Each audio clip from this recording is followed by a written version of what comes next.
ফ্রান্সের দাবানল দক্ষিণ পশ্চিমের শহর বোর্দোর দিকে যাচ্ছে। আগুন থেকে শহরটি এখন মাত্র 15 কিলোমিটার দূরে। এই অবস্থায় আজ মন্ত্রিসভার জরুরি বৈঠক ডেকেছেন প্রেসিডেন্ট ইমানুয়েল ম্যাক্রো। গত সপ্তাহে ইউরোপ জুড়ে, বিশেষ করে ফ্রান্স ও স্পেনে দাবানল ছড়িয়ে পড়ে।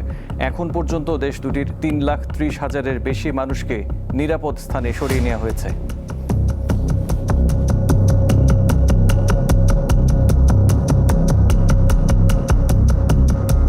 প্রশ্ন ফাঁস ইস্যুতে শিক্ষার্থীদের আন্দোলনের মুখে শেষ পর্যন্ত বিজেপির নতি স্বীকারের নেপথ্যে কি রয়েছে?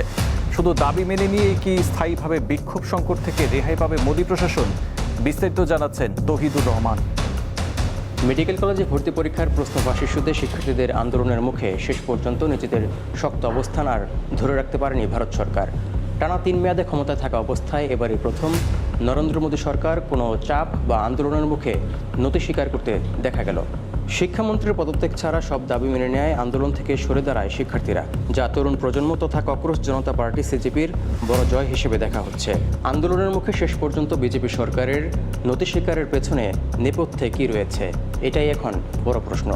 এই ক্ষেত্রে বেশ কিছু কারণ সামনে আসছে। এর মধ্যে 20 জুলাই শিক্ষার্থীদের উপর পুলিশের দমনপীড়নের পর সরকার পতনের গণ আন্দোলনে মোড় নেওয়ার শঙ্কা বড় কারণ। বিজেপির অনেক জ্যেষ্ঠ নেতা স্বীকার করেছেন যে ক্ষোভ আর শুধু শিক্ষার্থীদের মাঝে সীমাবদ্ধ ছিল না। শিক্ষার্থীদের পাশাপাশি বিপুল সংখ্যক সাধারণ জনগণ রাস্তায় নেমে আসছিলেন। শুধু তাই নয়, এই আন্দোলনের সময়টি মোদী সরকারের জন্য ছিল অত্যন্ত গুরুত্বপূর্ণ। কারণ যখন শেষ সপ্তাহে এসে আন্দোলন তীব্র হচ্ছিল, সেই সময়টিতে সংসদ অধিবেশন চলছিল, যেখানে বেশ কয়েকটি গুরুত্বপূর্ণ আইন পাশ করতে চাইছিল সরকার। কিন্তু আন্দোলনের ফলে অধিবেশনের প্রথম সপ্তাহে কোনো কাজই হচ্ছিল না, যা নিয়ে সংসদের ভেতরেও অস্থিরতা তৈরি হয়। তাই শেষ পর্যন্ত কঠোর নীতি থেকে সরে এসে জনগণের আস্থা ধরে রাখার উপর গুরুত্ব দেয় মোদী সরকার।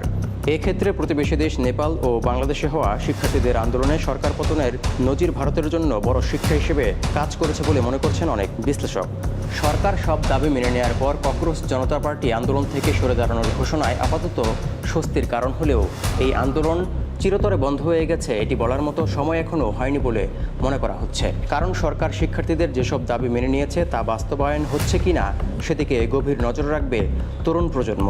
যদি গড়িমসি করা হয় তাহলে ককরোচ জনতা পার্টি বা তরুণ প্রজন্ম ফের আন্দোলনে নামার শঙ্কা করছেন বিশ্লেষকরা।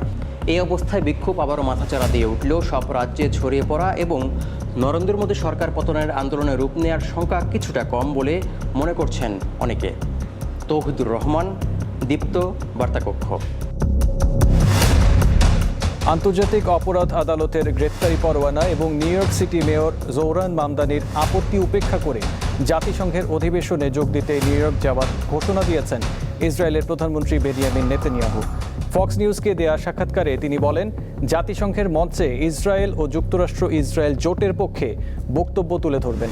তিনি মামদানির বিরুদ্ধে একাধিক অভিযোগ তোলেন। সাম্প্রতিক কয়েকটি জনমত জরিপে যুক্তরাষ্ট্রের ইহুদিদের মধ্যে নেতানিয়াহুর জনপ্রিয়তা মামদানির চেয়েও কম বলে জানিয়েছে আল জাজিরা।